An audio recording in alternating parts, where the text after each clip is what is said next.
Welcome back to my channel. I'm Traben, and in today's video we're going to be doing a review for Dungeon Crawler Carl by Matt Dinniman.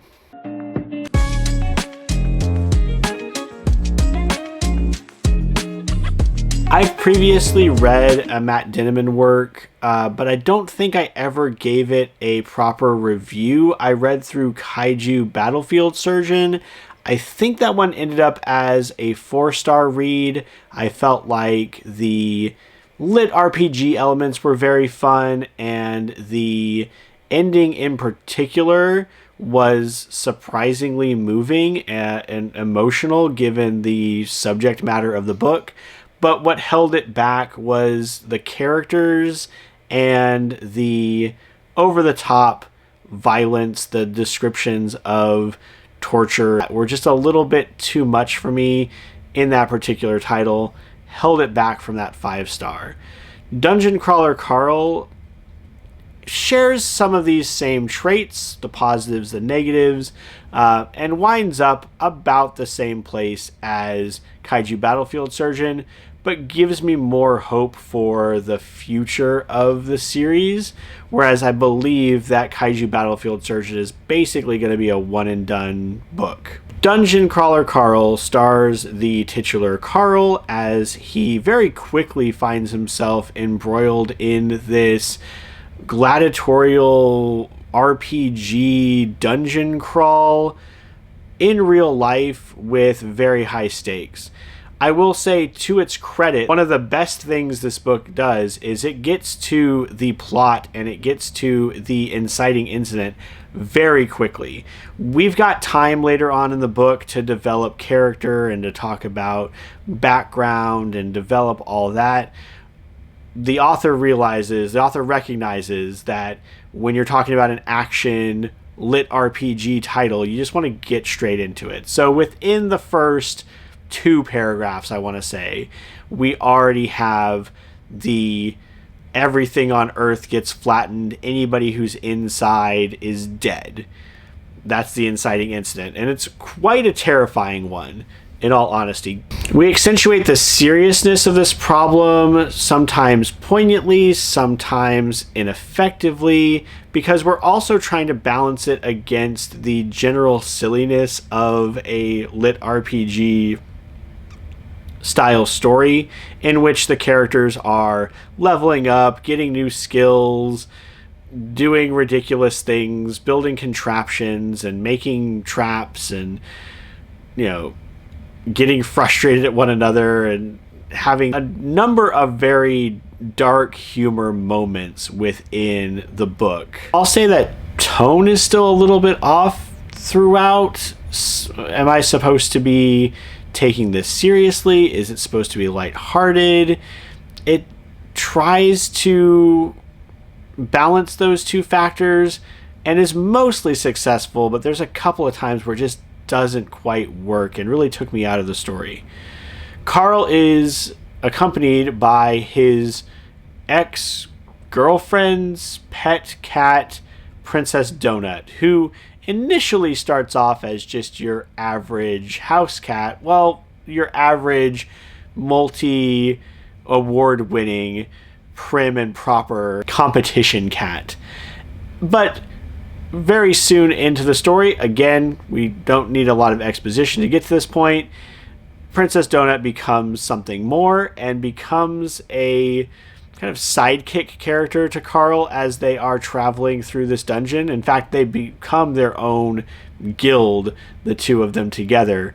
So in a very real sense, they are partners through this whole ordeal.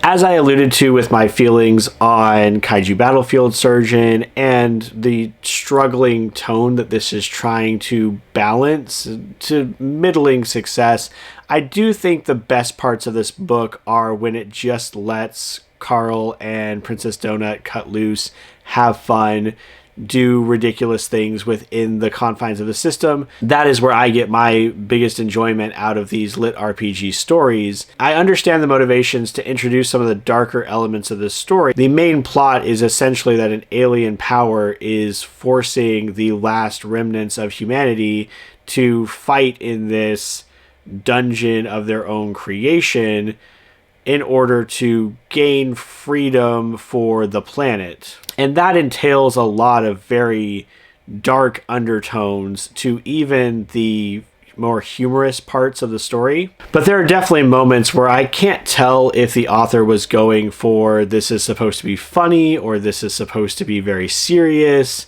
because they're trying to ride that line pretty much the whole time. I also feel that on the whole, this book feels like reading a single issue of a Japanese manga where it ends just because that's kind of the last bit of the current conflict. There's still so many things up in the air at the end of this book, and the conclusion doesn't feel particularly satisfying because you know that there's another hurdle, several more hurdles still in Carl's way to get to the final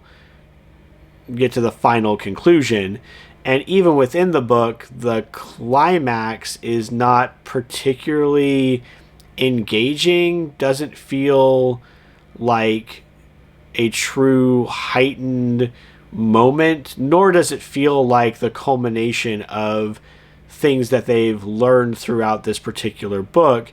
It just feels like the last in a series of conflicts that have occurred in this part of his journey.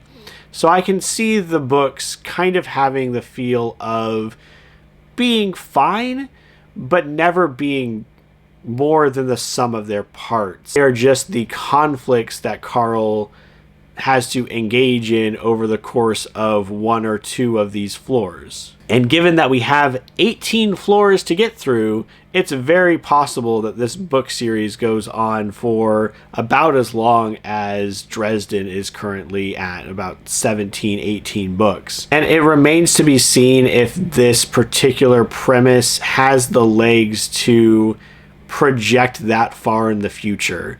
I don't hate Carl, I don't dislike him, but I do feel there's something about his character that doesn't feel quite right. He's very quick to talk about how nice of a guy he is, while how much not an asshole he is.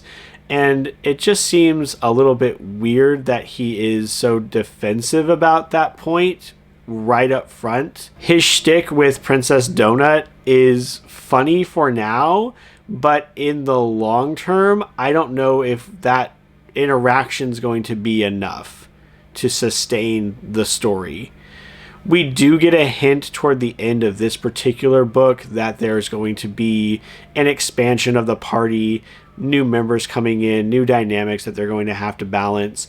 And I look forward to seeing how that develops, because just like Dresden taking on an apprentice just before book 10 in that series really breathed new life into the Dresden Files, I think having additional core characters for Carl and Princess Donut to bounce off of and to grow into a potential found family has a lot of potential, as does the concept of various levels having different potential themings and some connection that is hinted to in this particular book. There are so many things in the first volume that I feel just didn't go anywhere, and I wonder how long it's going to take for any of those conflicts to resolve. So we set up a number of things in this book, but much like the feeling of getting to the end of the story and it's just like there was the latest conflict, I feel like we're not really ending any of those at a point of heightened tension. It's pretty much in the same place that it was when the conflict first started. We have more information about what's going on between the two camps that are, warring with each other or going to eventually get in conflict with each other. There's some other things going on as well, some other characters that Carl very much gets on the bad side of that could certainly come back in the future, but there's no telling how long that's going to take or how long that's going to get drawn out. And the fact that they're not conflicts that run throughout the book, but again, much like the boss fights, just kind of periodic things that we put in to increase the tension, to keep the story moving forward, I wonder how much staying power they have as well. I'm ending up at a 4 out of 5 stars for this particular book. It was a lot of fun. I liked the boss fights. I liked the game mechanics. Lit RPG is a genre that I am very quickly falling in love with. However, I worry that the characters are a little one note, and I wonder how much staying power they have. Another positive is just thinking about the future books in the series. I could see this being one that, any individual book runs between like a 3 and a 5. So you have ones that maybe don't work quite as well. You have floors that are great, really fun concepts and link into the story in a more significant way. I want to say there's also some like teasing at what happened to his ex-girlfriend and how he expects to see her at a couple of points and is like, no, that's not possible. I really suspect that's going to come back in the future at some point. I am very much interested in picking up the next volume. I want to see where the story goes. I want to see what the next floor is like. I want to get to... They seem to indicate that there are like themed floors later on, and I want to get to some of the more like gimmicky things that this story has to offer. I think it is a rich enough universe, a rich enough conglomeration of basically RPG style ideas, gaming ideas, dungeon crawling, fantasy elements, that it could run for a while and still maintain some level of entertainment. As I said, I think any individual book is going to like plus or minus given that particular floor's gimmick and possibly the exploration of characters, and if we can get a book that actually feels like it culminates from beginning to end into a larger narrative and not just feel like continuous road stops and just more fights along the way that we have to deal with. If you are a fan of lit RPG titles, if you read things like Solo Leveling or The Time I Got Reincarnated as a Slime, I think that you will find some enjoyment within this book. It seems to hit on similar vibes between the comedy and the seriousness, as well as the inclusion of those RPG elements that the characters are very well aware of and trying their best to manipulate in a way that they can be successful. I do like seeing the way that Carl uses his brain, uses his imagination and his thoughts to come to conclusions about how to deal with certain conflicts in easier ways but more clever ways. And that's always, for me, the appeal of the lit RPG genre, is seeing the characters take either useless stats or useless, skill lines, skill trees, come up with something brilliant, or in this case, the character utilizing the general rules of the game and the general expectations to come up with clever solutions to conflicts that he might not otherwise have been able to get through. Despite my gripes, it is a recommendation from me. I do think that you should check it out if you enjoy this kind of storytelling, if you are a fan of gaming, a fan of lit RPG. It's a solid title and one that has been getting a lot of buzz recently. That's going to do it for this review. Thank you so much for coming by and listening to my ramblings on this book. As always, I hope your reading journey is going well. Please don't forget to like, comment, and subscribe. The number one thing you can do to help grow the channel is to hit that thumbs up button so that this video is shown to more people. I hope you have a great day, and until next one, take care.